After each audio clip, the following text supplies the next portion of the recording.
देगा। तो केडीएस की लास्ट लाइन में ना कौन सी रोटी।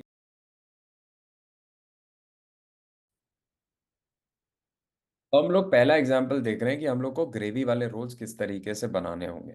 तो हम लोग को केडीएस कुछ इस तरीके से दिखाई देगा। तो केडीएस की लास्ट लाइन में ना कौन सी रोटी यूज करनी है, सबसे पहले तो आपको ये चेक करना है। यहाँ पर लिखा हुआ है मैदा रोटी। मैदा रोटी यूज करके आपको अपने रोल्स बनाने हैं। मैदा रोटी सबसे पहले लेना है आपको। फिर आपको बटर ग्रेवी लगाना है उसके ऊपर इस तरीके से 50 ग्राम। फिर आपको टिक्का पनीर इस तरीके से लगाना है 100 ग्राम। टिक्का पनीर मोजो मेकलाइन पे होता है, लेकिन रोल का ऑर्डर अगर आता है तो हमें उस वाली मेकलाइन से लाकर टिक्का पनीर इस तरीके से डालना पड़ सकता है।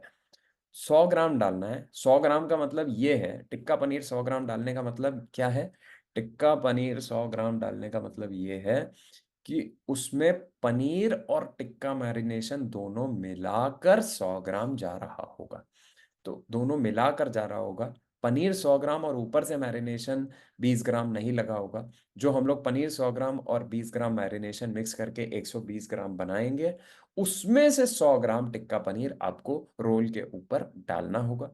फिर आपको इसको एक पिज्जा पैन के ऊपर रखना होगा।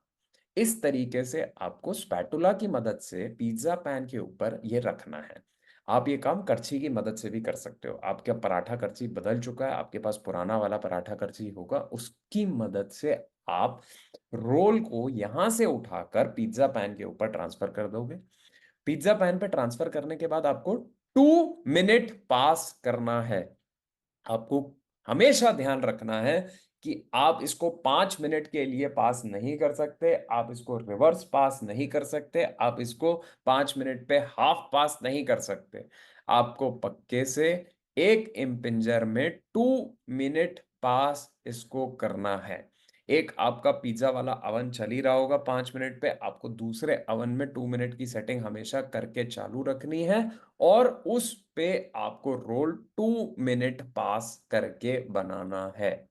ये हमेशा अवन चालू रहेगा और आपको इस पे 2 मिनट पास करते हुए अपना रोल बनाना है। फॉइल पेपर आपको इस तरीके से वेट मशीन के ऊपर रखना है जैसे आप यहाँ पे देख रहे हो। फिर बेकिंग के बाद आपको अनियन डालने हैं 30 ग्राम, ग्रीन चटनी डालनी है 15 ग्राम, 2 लाइंस में।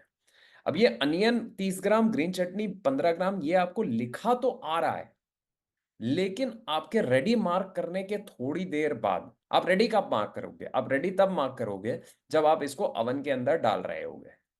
अब आपने रेडी मार्क कर दिया, अब आपके थोड़ी देर बाद ये वाला ऑर्डर जो है स्क्रीन से हट जाएगा। लेकिन आपको घबराने की जरूरत नहीं है, क्योंकि आपको हर एक रोल में सेम काम करना है।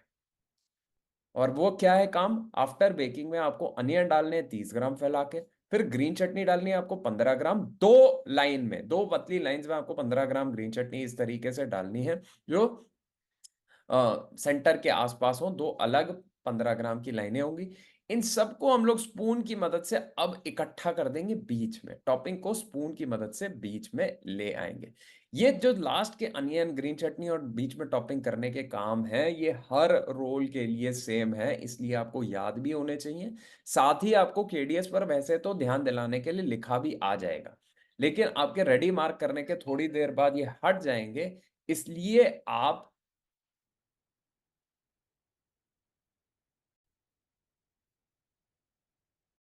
इसलिए आपको बेकिंग के बाद क्या काम करने हैं ये याद भी होने चाहिए। अब कुछ जरूरी बातें इससे रिलेटेड हम लोग बात, जो आपके मन में सवाल हो सकते हैं वो समझते हैं। हीटिंग के पहले की पोर्शनिंग हम लोग पिज्जा पैन पे ही क्यों नहीं कर लेते और पिज्जा पैन पे रख के पास कर देते? तो हम लोग हीटिंग जो है, आपने देखा होगा, इस तरीके से हम लोगों ने वेट मशीन पर किया और फिर उसको पिज्जा पैन के ऊपर ट्रांसफर किया। हमने ये काम नहीं किया कि हमने सीधा ही पिज्जा पैन के ऊपर ये वाला काम करना स्टार्ट कर दिया। ऐसा क्यों? तो अगर रोटी पैन पे रख के उस पर हम लोग ग्रेवी फैलाएंगे, तो आसपास पैन पर जो है वो ग्रेवी लग जाएगी। पैन पे आसपास जैसे आप देख रहे हो हल्का सा यहाँ पे लग गया है, इसको तो हम लोग क्लीन कर लेंगे अच्छे से। लेकिन अगर वो पैन पे आसपास ग्रेवी लग गई, तो ये इम्पिंजर में जाकर ग्रेवी और रोटी जो है आपस में सूख के चिपक जाएंगे। जब रोटी और ग्रेवी आपस में सूख के चिपक जाएंगे, तो हम लोग रोटी को पैन से निकालने में काफी दिक्कत आएगी। पैन को बाद में आपको क्लीन करने में भी दिक्कत आ रही होगी। लेकिन सबसे बड़ी प्रॉब्लम तो ये है कि ये रोटी जो है ये टूट सकती है, रोल की क्वालिटी बहुत खराब हो सकती है, रोल को अच्छे से फोल्ड करने में हमें काफ़ी दिक्कत आएगी क्योंकि ये काफ़ी ड्राई हो जाएगा और आपकी प्रेजेंटेशन जो है खराब हो रही होगी। तो आपको बेकिंग के पहले की लेयरिंग जो है, जिसमें आपको ग्रेवी और टॉपिंग लगानी होती है, वो आपको वेइंग मशीन पर करनी है और उसके बाद आपको पैन के ऊपर ट्रांसफर करना है। बेकिंग के बाद हम लोग सीधा वेइंग मशीन के ऊपर एक फॉइल रख लेते हैं और फॉइल के ऊपर हम लोग अ, अपना रोल रख के उसके ऊपर अनियन और चटनी डाल देते हैं। अब टॉपिंग को हम लोग पूरी रोटी पर फैलाकर क्यों लगाते हैं? टॉपिंग को अच्छे से फैलाकर लगाना ज़रूरी है। पूरे ही रोल पर हम लोग ने इस तरीके से अच्छे से फैलाकर लगाया है ताकि ये 2 मिनट के अंदर अच्छे से कुक हो जाए, बिल्कुल भी मैरिनेशन अंदर का जो कच्चा लग सकता है वो ना लगे। तो आपको अच्छे से रोल की टॉपिंग को कुक करना जरूरी है। आपकी ग्रेवी भी थोड़ी और सूख जाती है जिससे रोल का टेस्ट और बेहतर हो जाता है। तो बेकिंग के बाद आपको रोल की लेयरिंग फॉइल पे क्यों करनी है? अब ये काफी ऑब्वियस है, आपको पता होना चाहिए कि ये फॉइल पे करने का ये सबसे बड़ा फायदा है कि इसी के ऊपर सारा काम बाकी का हो रहा होगा, जैसे कि अनियन और चटनी फैलाकर लगाना। रोल थोड़ा सा मोटा हो जाएगा और फोल्ड करते ही फॉइल में पैक करना हमारे लिए ज़रूरी होगा। अगर हम लोग रोल की रोटी को फोल्ड करने के बाद इधर उधर लेफ्ट राइट लेकर जाएंगे तो उससे टॉपिंग गिर जाती है काफ़ी बार। लेकिन अगर हम लोग इस काम को फॉइल के ऊपर ही टाइटली फोल्ड कर देंगे तो हमारा रोल जो है बहुत टाइटली फोल्ड हो पाएगा, प्रेजेंटेशन बहुत अच्छी रहेगी, फॉइल भी काफ़ी साफ सुथरा दिख रहा होगा तो खाने में और मज़ा आएगा, देखने में बहुत अच्छा लग रहा होगा।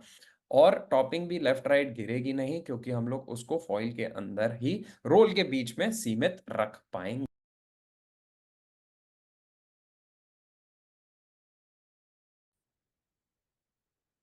तो हम लोग पहला एग्जाम्पल देख रहे हैं कि हम लोग को ग्रेवी वाले रोल्स किस तरीके से बनाने होंगे।